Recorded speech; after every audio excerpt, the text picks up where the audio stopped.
been cocooning a lot the last several months and really been staying inside the internet realm, and I've been communicating on the internet since you took the phone and you put it down on the two speakers, and you had 300 baud, 300 bytes per second. I mean, it was, dialed up a local bulletin board over the telephone. You had to dial into their computer, and if you can get in, you had ASCII, and it was, ASCII art. Hell, I remember when all of a sudden, you could have color. I was able to have color, instead of just a green screen. Things were interesting. I've always been communicating online and with people online and really seeing the truth and really seeing truth. And recently, on some of the video blogs, there's been questioning who's true and who's not, who's real and who's not, and that's a little bother. I take things at face value. I tell you the truth. I don't, what you see is what you get. There is nothing. I'm a completely open book. I mean, there's things that I don't say that don't have any concern, other than bore the hell out of you. English is my second language. Brooklynese is my first. Sometimes I'm going to try to keep this G-rated, at least for the language. Definitely the content. And some of you out there that know me in person, know how difficult that can be.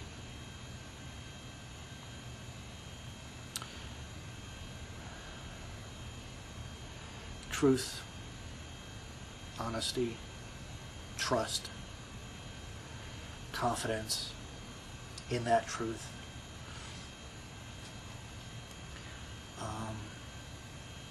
If I look and I watch people express themselves, and I'm interested in them and their stories and what they have to say and their philosophies,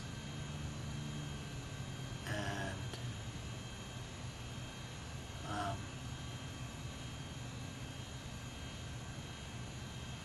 I can understand where somebody deceives me, lies to me, and I don't know who's true. I don't know what's true out there. And there's been times in my life that I've come in contact with things that are too good to be true, and many times they're not true, and there's times that they are true. They really are. And I got something like that going right now. It's something's happening that's feeling really, really good. And, I get all those thoughts in my mind of it's too good to be true.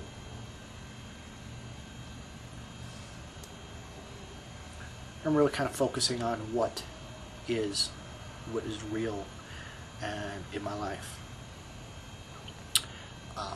Next, I want to move on and move out. I mean, I'm reaching a very interesting point in my life. You might say that I'm, starting the final stretch of my midlife crisis.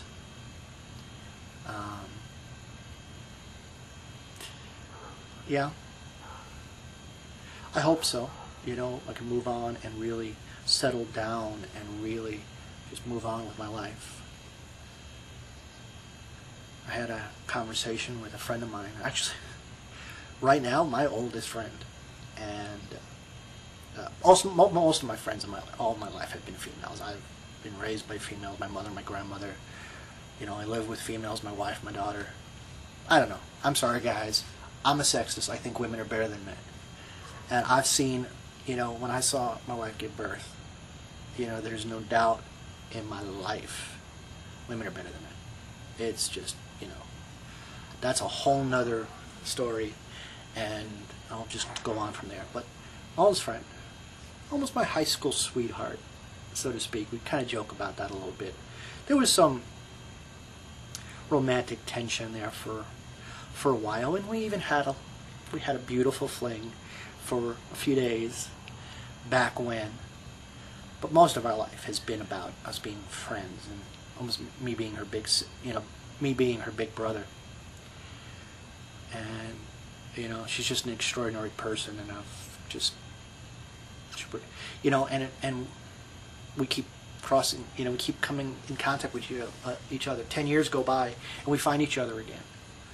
And another 10 years go by, and we find each other again. And so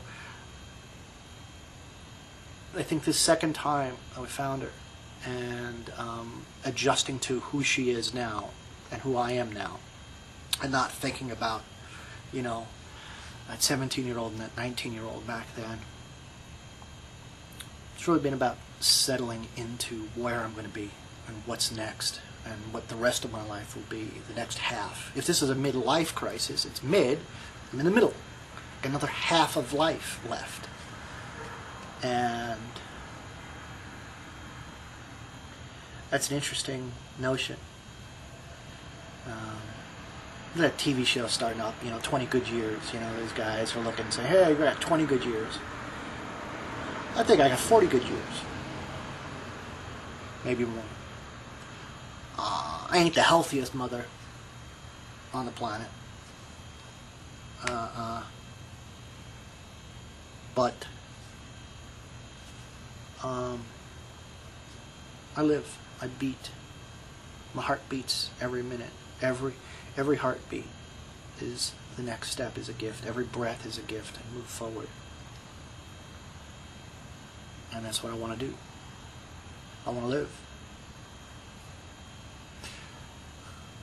I have a pretty good relationship with my dark side and with the afterlife and with my concept of death and what's going to happen after I die. My religion's pretty strong about that. My faith is pretty strong about that. And don't make any assumptions. Unless you know me personally, you have no idea what I'm talking about. And frankly, very few people do. And that's okay. But I bring it up because I'm talking about confidence, about what's happening next. Because with confidence, fear goes out the window. Bravery, I learned many years ago, isn't the absence of fear, but it is the trust that nothing's going to bad, it's going to happen. And so you take the risks. And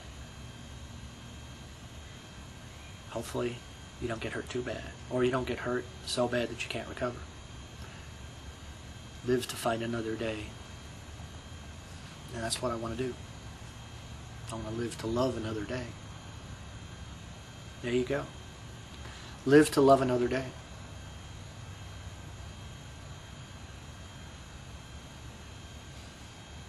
You're here, folks. You saw it first. My new mantra was just born. Right there on camera. And you're a witness of it. And this is documenting it happen. I like that. I like when things like that happen and new ideas come to me. And then you realize it. You go, hey, that's a completely new idea. Live to love another day.